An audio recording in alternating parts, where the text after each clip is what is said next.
फिल्में पैसा तो बहुत आ रहा है, लग रहा है फिल्मों में, लेकिन हीरोज़ के अलावा बाकी टेक्नीशियन और बाकी एक्टरों को पैसा नहीं मिल रहा है। लोगों को ये लगता है कि फिल्म लाइन में सब कमाते हैं, सब नहीं कमाते हैं। फिल्म लाइन में सिर्फ हीरो कमाता है। तो हीरोज़ के अलावा बाकी लोग भी, उनका भी पारिश्रमिक बढ़े, ये एक बहुत बड़े बदलाव की ज़रूरत है। कहानी पे बदलाव की ज़रूरत है, प्लस हमें मल्टीप्लेक्सेस चाहिए। और क्योंकि दिनेश जी वो इकलौते हीरो हैं जिन्होंने जहाँ से कमाया है वहाँ लगाया है। जितनी फिल्में दिनेश लाल यादव ने बनाई उतनी किसी हीरो ने नहीं बनाई। लोगों ने इक्का चुक्का फिल्में बनाई, उसके बाद उन्होंने बंद कर दिया था अपना प्रोडक्शन हाउस। निरहुआ एंटरटेनमेंट अभी तक कंटिन्यू वर्किंग कंडीशन में है, और ये लगभग नहीं तो मुझे याद नहीं, मगर फिर भी 10-12 फिल्में तो बना। कौन करेंगे सुधार? हीरो करेंगे। हीरो ही लीड करता है ना, सबसे ज़्यादा पैसा हीरो लेता है, सबसे ज़्यादा ऑडियंस फैन फॉलोइंग उसकी है। सिनेमा हॉल में टिकट उसके नाम पे बिकता है, पोस्टर में उसका चेहरा होता है, वो हीरो होता है। तो वो अगर फिल्म का हीरो है तो इस दिशा में भी उसे हीरो बनना पड़ेगा और उसे आकर चीज़ों को बदलना पड़ेगा।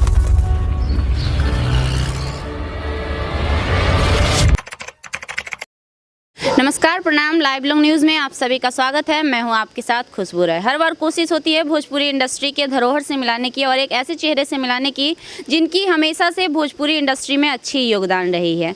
एक बार फिर से वो कोशिश जारी है और हम पहुंच चुके हैं यूपी के आजमगढ़ में। आजमगढ़ के कौन सा गांव है सर? कमरिया। आजमगढ़ के कमरिया गांव में। और आइए आपको मिलवाएंगे भोजपुरी के एक ऐसे धरोहर से जिन्हें ऑलरेडी आप पहचानते होंगे, और आज ढेर सारी बातें करेंगे। आइए हमारे साथ। जी हाँ, हमारे साथ मौजूद हैं संजय पांडे सर। भोजपुरी के धरोहर हैं और आज से नहीं, मुझे लगता है बचपन में मैं जब छोटी थी टीवी पे फिल्में आया करता था, उस समय मैं इनको टीवी में देखा करती थी। और आज बहुत खुशी की बात है कि आज सामने से सर के पास बैठी हूँ। आगे बढ़ने से पहले सर आपका बहुत बहुत स्वागत।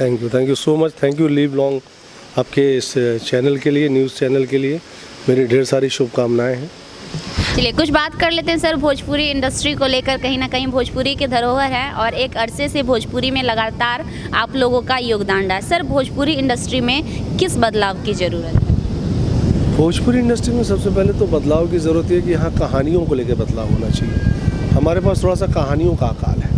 हम प्लॉट हमेशा दूसरी इंडस्ट्री से, दूसरी फिल्मों से उधार लेते हैं, वो प्रॉब्लम है। दूसरी चीज़ हमारे यहाँ प्रॉब्लम है कि कलाकार जो है, चूँकि फिल्में पैसा तो बहुत आ रहा है, लग रहा है फिल्मों में, लेकिन हीरोज़ के अलावा बाकी टेक्नीशियन और बाकी एक्टरों को पैसा नहीं मिल रहा है। लोगों को ये लगता है कि फिल्म लाइन में सब कमाते हैं, सब नहीं कमाते हैं। फिल्म लाइन में सिर्फ हीरो कमाता है। तो हीरोज़ के अलावा बाकी लोग भी, उनका भी पारिश्रमिक बढ़े, ये एक बहुत बड़े बदलाव की ज़रूरत है। कहानी पे बदलाव की ज़रूरत है, प्लस हमें मल्टीप्लेक्सेस चाहिए। अब सिंगल स्क्रीन सिनेमा टूट रहा है। सिंगल स्क्रीन धीमे धीमे, बिहार जो हमारा गढ़ हुआ करता था, बिहार में कम से कम 100 सिनेमा हॉल टूट चुके हैं और वहाँ सिनेमा हॉल बनने की अब उम्मीद नहीं। हाँ, हो सकता है कि वहाँ सिनेमा हॉल की जगह मल्टीप्लेक्स बने। तो मल्टीप्लेक्स जब तक नहीं बनेगा, भोजपुरी का उत्थान नहीं हो सकता। ये सवाल सर हमने आपसे इसलिए किया क्योंकि देखा जाए तो अभी भोजपुरी इंडस्ट्री का जो ऑडियंस है सबसे ज़्यादा है। मैं स्टेट वाइज बात कर रही हूँ, क्योंकि अभी देखा जाए तो भोजपुरी इंडस्ट्री का एक स्टेट के ऑडियंस नहीं है। यूपी हो गया, बिहार हो गया, बंगाल हो गया, झारखंड हो गया, तकरीबन 5 से 6 स्टेट को कवर, जी इवन नेपाल भी 5 से 6 स्टेट के साथ साथ अलग अलग देशों को भी कवर कर रखा है। तो सबसे ज़्यादा ऑडियंस भोजपुरी का है। लेकिन अगर मैं बात कर लूँ साउथ की, तो साउथ की मूवी अभी वर्ल्ड लेवल पे चल रही है, लेकिन भोजपुरी इंडस्ट्री कहीं ना कहीं उसके कंपेयर में पीछे है। क्या कारण? उसकी मेन वजह यही है कि सबसे पहली तो बात यह है कि साउथ में सिनेमा का कोई और ऑप्शन नहीं है। पर्दे पे ही सिनेमा देखती है वहाँ की ऑडियंस। वहाँ की ऑडियंस टीवी पे नहीं देखती। वहाँ की ऑडियंस सीडी में, हमारे यहाँ पहले सीडी चलता था, सीडी में नहीं देखती। वहाँ की ऑडियंस ऐसे मोबाइल पे फिल्में नहीं देखती। वहाँ की ऑडियंस जब सिनेमा रिलीज़ होता है तो हॉल में जाती है, तो उनको रेवेन्यू मिलता है, उनका टिकट बिकता है। हमारे यहाँ ऑडियंस के पास इतने ज़्यादा ऑप्शन आ गए हैं ना, और हम इतने ज़्यादा इजी अवेलेबल हो गए हैं लोगों के लिए कि वो सिनेमा हॉल में नहीं जा रहा है। और जब तक ऑडियंस सिनेमा हॉल में नहीं जाएगी, सिनेमा हॉल की हालत नहीं सुधरेगी, तब तक भोजपुरी की हालत नहीं सुधरेगी। आखिर इनमें सुधार किन के द्वारा करना चाहिए? कौन करेंगे सुधार? हीरो करेंगे। हीरो ही लीड करता है ना, सबसे ज़्यादा पैसा हीरो लेता है, सबसे ज़्यादा ऑडियंस फैन फॉलोइंग उसकी है। सिनेमा हॉल में टिकट उसके नाम पे बिकता है, पोस्टर में उसका चेहरा होता है, वो हीरो होता है। तो वो अगर फिल्म का हीरो है तो इस दिशा में भी उसे हीरो बनना पड़ेगा और उसे आकर चीज़ों को बदलना पड़ेगा। जी, एक और सवाल करना चाहूँगी सर। हालांकि भोजपुरी भाषा बहुत जगहों पर बोली जाती है, लेकिन आज भी हमारे संविधान की 8वीं अनुसूची में इसे स्थान नहीं मिल पाया है, क्या वजह है? क्योंकि इसकी एक लिपि शायद नहीं बन पाई प्रॉपर, इसकी कोई ग्रामर नहीं बन पाई, या क्या है उस पर प्रयास काम चल रहा है, मेरे को इसकी पूरी जानकारी नहीं है। और संसद में हमारे लोगों ने आवाज़ नहीं उठाई इसको लेकर। हमारे जो लोग रिप्रेजेंट कर रहे हैं भोजपुरी को, ये उनकी जिम्मेदारी है। मेरे चिल्लाने से नहीं हो जाएगा ना। 8वीं उसमें तभी होगा जब ये जो हमारे लीडर्स हैं, जो हमारे हीरोज जो संसद में बैठे हैं। अब सर एक सवाल यहाँ पे उठता है कि दिनेश जी कहीं ना कहीं सांसद बनने की तैयारी में जुटे हैं। अगर उनको मौका मिलता है, कहीं ना कहीं वो अभिनेता से ज़्यादा राजनेता के रूप में आजकल दिखे जा रहे हैं, उतर चुके हैं पॉलिटिक्स में, तो क्या अगर वो बनते हैं तो ऐसा कुछ सोच और भोजपुरी भाषा को कुछ पहल करेंगे 8वीं अनुसूची में लाने में? मुझे लगता है दिनेश जी ज़रूर पहल करेंगे। और क्योंकि दिनेश जी वो इकलौते हीरो हैं जिन्होंने जहाँ से कमाया है वहाँ लगाया है। जितनी फिल्में दिनेश लाल यादव ने बनाई उतनी किसी हीरो ने नहीं बनाई। लोगों ने इक्का चुक्का फिल्में बनाई, उसके बाद उन्होंने बंद कर दिया था अपना प्रोडक्शन हाउस। निरहुआ एंटरटेनमेंट अभी तक कंटिन्यू वर्किंग कंडीशन में है, और ये लगभग नहीं तो मुझे याद नहीं, मगर फिर भी 10-12 फिल्में तो बना चुके हैं लोग, और सारी बड़ी फिल्में बनाई हैं, महंगी फिल्में बनाई हैं, और इनके प्रोडक्शन की मार्केट वैल्यू भी बहुत अच्छी है, इनकी रेपुटेशन बहुत अच्छी है। तो जो इंसान जहाँ से कमा रहा है वहीं लगा रहा है। दिनेश जी सिनेमा से कमा के दिनेश जी ने कोई और बिजनेस नहीं शुरू कर दिया, तो दिनेश जी ने होटल खोल लिया हो, दिनेश जी ने दूसरा काम शुरू किया। दिनेश जी सिनेमा से कमाते हैं, सिनेमा में लगाते हैं, तो उस इंसान से उम्मीद सबसे ज़्यादा है। जी अच्छा, बहुत सारे सर अभिनेता होते हैं जो आगे चलकर नेता बनते हैं, मतलब राजनेता बन जाते हैं। बहुत सारे लोगों के दिमाग में सवाल चल रहा होगा, क्या सर आप भी, आपके मन में भी कभी ऐसा आता है कि इस लाइन को छोड़कर राजनीतिक में आए? मेरे मन में तो ऐसा नहीं आता, क्योंकि मैं मुझे ऐसा लगता है एज एन एक्टर मेरा अभी जो काम बाकी है वो बहुत लोगों तक पहुंचना बाकी है। भोजपुरी का नो डाउट दायरा बहुत बड़ा है, लेकिन मैं चाहता हूँ थोड़ा सा भाषा के दायरे को काट कर मैं दूसरी भाषा, हिंदी या और भी लैंग्वेज जो है जो उसमें काम करूँ। मुझे ऐसा लगता है मेरा अभी सब तक जन जन तक पहुँचना बाकी है। हाँ, अगर ऐसा कोई ऑफ़र आया तो मैं ये नहीं कहता हूँ कि मैं मना कर दूँगा, मैं एक्सेप्ट करूँगा, लेकिन मैं अपनी तरफ से कोई प्रयास नहीं करूँगा कि मुझे टिकट चाहिए या मुझे राजनीति में आना है। अच्छा सर, एक सवाल हमारी तरफ से मैं आपसे पूछना चाहूँगी, आपने विलन बनना मतलब ही क्यों चूज़ किया? हीरो भी बन सकते थे, और भी बहुत सारे कैरेक्टर्स होते हैं मूवीज़ में, विलन ही क्यों बनना पसंद किए? विलन का कैरेक्टर ही मेरे दिमाग में बचपन से जो इम्प्रेशन था वो विलन का था ज़्यादा। मुझे अमजद खान बहुत अच्छे लगते थे, मुझे प्राण साहब बहुत अच्छे लगते थे, मुझे कमला हसन बहुत अच्छे लगते थे, हालांकि वो हीरो थे। संजीव कुमार मुझे बहुत अच्छे लगते थे, नसरुद्दीन शाह, मुझे वो एक्टर बहुत अच्छे लगते थे जो इंडस्ट्री में एक्टर के रूप में जाने जाते हैं, वो नहीं जो सिर्फ हीरो के रूप में जाने जाते हैं। तो मुझे एक्टर प्रभावित करते थे, और एक्टर मैं बनने आया था। मुझे लगता था कि एक ब्रांड बनना ज़रूरी है, क्योंकि सिनेमा में दो ही लोगों के पास स्पेस ज़्यादा होता है फिल्म में, या तो स्पेस हीरो के पास ज़्यादा होता है या विलन के पास ज़्यादा होता है, और कैरेक्टर्स के पास उतना स्पेस नहीं होता। और मैं कैरेक्टर आर्टिस्ट, वो साउंड ही अजीब लगता है सुनने मुझे, मैं एक्टर जानता हूँ। तो मुझे लगा था यार बॉस, अगर कुछ पहचान बनानी है आपको, तो आपको एज अ हीरो आइए या एज अ विलन आइए। और मैं थोड़ा सा हीरो की जिम्मेदारियाँ ज़्यादा होती हैं, मैं थोड़ा आलसी प्रवृत्ति का था, तो मुझे लगता था कि मैं हीरो की जिम्मेदारी नहीं निभा पाऊँगा, क्योंकि मैं खाने पीने का शौकीन आदमी हूँ, मेरे से नहीं होता जिम, जॉगिंग, बॉडी फिटनेस रखना, मैं ऐसा कुछ मेरे से होता नहीं था। अच्छा, कभी किसी प्रोड्यूसर ने ऑफर किया कि आप एज एन एक्टर मतलब रोल करो, film as a hero role करो? नहीं, ऐसा मुझे शुरू में ऑफर नहीं मिला, मगर जब मैं किसी के पास जाता था तो लोगों को लगता था कि मैं हीरो के लिए आया हूँ। तो जब मैं बोलता था कि मैं एज अ विलन काम करना चाहता हूँ, तो वो बड़े शौक देखते थे मुझे, बोलते थे आप विलन करना चाहते हैं? हम तो सोचे थे हीरो के लिए आए होंगे आप। मैंने कहा नहीं, मैं विलन कर रहा हूँ। मैं विलन ही मांगता था, ऐसा नहीं कि मैं हीरो बनने आया था मैं विलन बन गया, मैं विलन ही बनने आया था और विलन बना। विलेन को सर बहुत कुछ सुनना भी पड़ता है। पहले ज़माने में तो दादी लोग मूवी देखते देखते गालियाँ भी दे देती थी, अभी भी पड़ती है, ऐसा नहीं है कि अब दौर बदल गया है। दर्शकों के लिए सर क्या कहना चाहेंगे? मैं दर्शकों के लिए आपके चैनल के माध्यम से यही कहना चाहता हूँ कि भोजपुरी को बढ़ावा दीजिए, भोजपुरी को ज़्यादा से ज़्यादा देखिए। और अब आज के दौर में वो फिल्में आ रही हैं जो आप आराम से अपने ड्राइंग रूम में बैठ के देख सकते हैं, हॉल में जाके देख सकते हैं। अगर आपके आसपास हॉल है, हॉल में देखिए। हॉल में गए बिना भोजपुरी कभी भी नहीं आगे बढ़ सकती। एक सवाल और रहेगा सर आपसे हमारा, आजकल ऐसा सुनने को मिलता है, हालांकि जब से मैं मीडिया में काम कर रही हूँ मेरी कोशिश रहती है भोजपुरी इंडस्ट्री की हर खबरें कवरेज करना। कहीं कहीं पे मुझे कुछ ऐसी लड़कियाँ मिली हैं जिन्होंने ये बात उठाई है कि भोजपुरी इंडस्ट्री में लड़कियों के लिए सेफ नहीं है। सर, इसमें आपकी क्या राय होगी? मुझे ऐसा लगता है कि ये सवाल सिर्फ भोजपुरी इंडस्ट्री में नहीं है, ये सवाल तो हर इंडस्ट्री में होता है, सिर्फ भोजपुरी की। जी ये सवाल हर इंडस्ट्री का है। जी ये कॉमन क्वेश्चन है, ये यूनिवर्सल क्वेश्चन है जी जहाँ भी इंडस्ट्री, और सिर्फ इंडस्ट्री नहीं, बहुत सी ऐसी फील्ड है।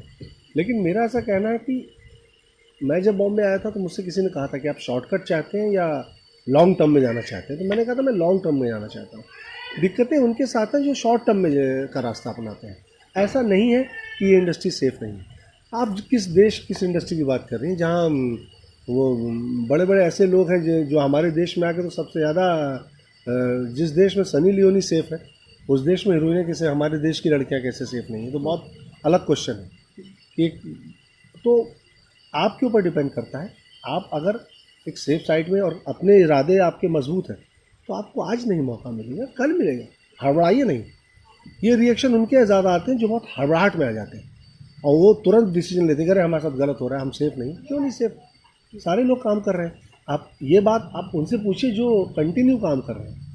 जो काम नहीं कर पाए वो यही कहेंगे इंडस्ट्री के बारे में। जो काम कर रही हैं लड़कियाँ, उनसे पूछिए, वो बताएंगे आपको कि वो कितनी सेफ़ है। जी, क्या संदेश देना चाहेंगे सर नए आर्टिस्टों से जो इस फील्ड में अपना फ्यूचर देख रहे हैं और आना चाहते हैं?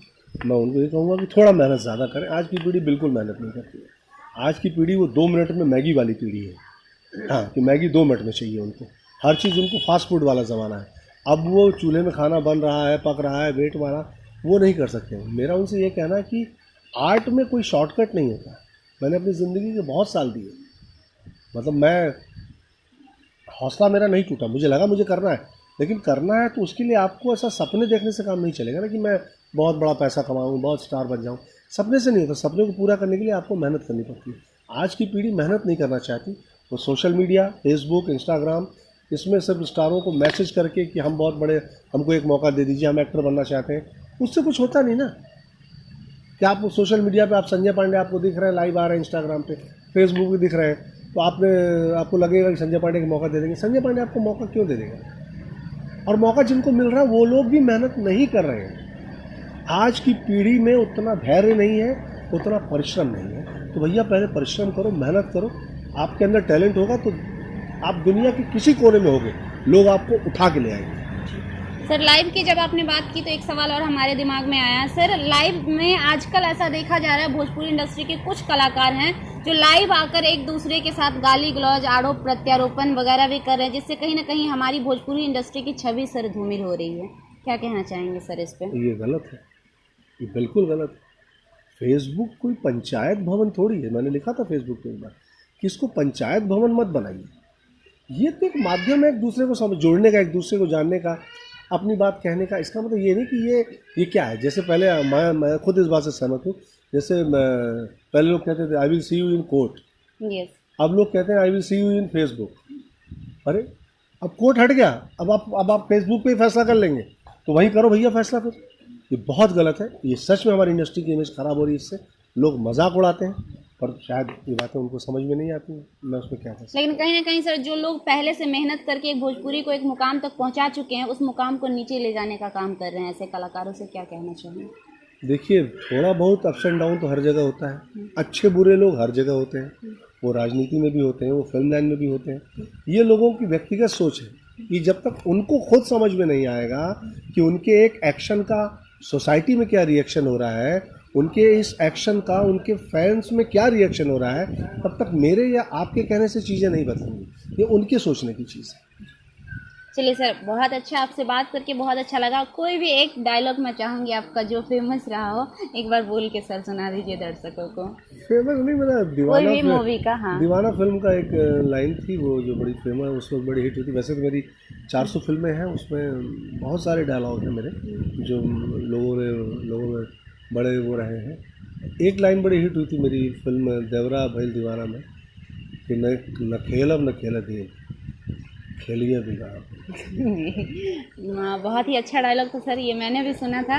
और आपकी एक मूवी थी जिसमें आप विकलांग का रोल किए थे, वो मुझे बहुत बहुत अच्छी लगी थी, जो वो निरवा हिंदुस्तानी जी जी जी निरवा हिंदुस्तानी 2। हाँ वो बच्चे को गोद में लेके चलता हाँ है, हाँ वो वाली हाँ, वो वाली जी सर। उसमें वो थोड़ा सा चाल मैंने, वो एक्चुअली चाल और वो सारा कुछ बनाया था, वो मैंने अपने गांव के एक शख्स हैं, मैं ऐसे नाम नहीं बताऊंगा, गांव में ही बैठा हूँ, तो मैं उनको बचपन से देखा था, तो मैंने हल्का सा उनकी चाल को कैरी किया था उसमें। हाँ, वो मैंने डायरेक्टर को कहा था कि मैं ऐसे चलूँगा और ऐसे कंधे पे बच्चा लेके, और वो चलता है पैर थोड़ा सा फैला के, और उस तरीके से वो बड़ा हिट हुआ था वो कैरेक्टर। बाकी बहुत सारे कैरेक्टर हिट हुए, राजा बाबू का हिट हुआ जिसमें एक आँख मैंने लगाई थी, निरवा हिंदुस्तानी 2 का, निरवा हिंदुस्तानी 3 का। बाकी मैं कोशिश करता हूँ कि मैं किसी कैरेक्टर को कभी भी ऐसा फिजिकली वो नहीं करूँ। वो एक प्रकार से सोसाइटी के उन लोगों का मजाक उड़ाना होता है जिनको ईश्वर ने दिया, जिन्हें हम दिव्यांग कहते हैं। मैं कभी भी बहुत कम कोशिश करता हूँ कि मैं फिजिकली हैंडीकैप होने की ऐसा कुछ बनूँ। मैं वो इनडायरेक्टली आप उस इंसान का मजाक उड़ाते हैं, ईश्वर की किसी की चीज़ को मजाक उड़ाते हैं। मेरे कैरेक्टर कभी वो नहीं होते। मैं हमेशा बस एक आंख मैंने एक बार नकली लगाई थी, और एक बार वो चाल थोड़ा सा लंगड़ी चाल हल्की सी। बाकी मैं कोशिश करता हूँ कि जैसा हूँ वैसे ही मैं लोगों को हंसाऊँ। चलिए, वाकई सर आपके जो भी कैरेक्टर होते हैं तारीफ के काबिल होते हैं। और सर आपने हमें समय दिया उसके लिए बहुत बहुत थैंक यू सो मच। हमारे साथ हैं संजय सर, जिनसे हमने ढेर सारी बातें की। आई होप बातें बहुत दिलचस्प रही होगी, आपको भी अच्छी लगेगी। बने रहिए, अगली बार के लिए मिलते हैं एक बार फिर से। आज के लिए धन्यवाद।